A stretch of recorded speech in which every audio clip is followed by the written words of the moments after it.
మేడ్చల్ జిల్లా కుత్బుల్లాపూర్ నియోజకవర్గం Jeedimetla 132 division corporator కార్యాలయం వద్ద జరిగిన చెరుకుపల్లి భరత సింహారెడ్డి జన్మదిన వేడుకలలో కుత్బుల్లాపూర్ నియోజకవర్గ బీజేపీ నాయకులు, కార్యకర్తలు, మిత్రులు, శుభాభిలాషులు, పలు కాలనీ వాసులు, అభిమానులు పెద్ద ఎత్తున జన్మదిన వేడుకలలో పాల్గొని శుభాకాంక్షలు తెలిపారు.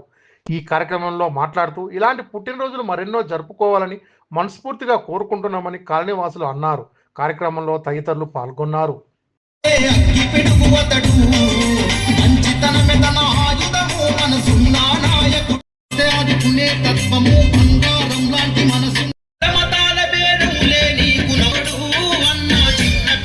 వారి కుమారునికి భరత్ సింహారెడ్డి గారికి జన్మదిన శుభాకాంక్షలు తెలియడానికి బస్తీవాసులు అభిమానంతో ఇచ్చేశారు. వారికి స్వాగతం, సుస్వాగతం.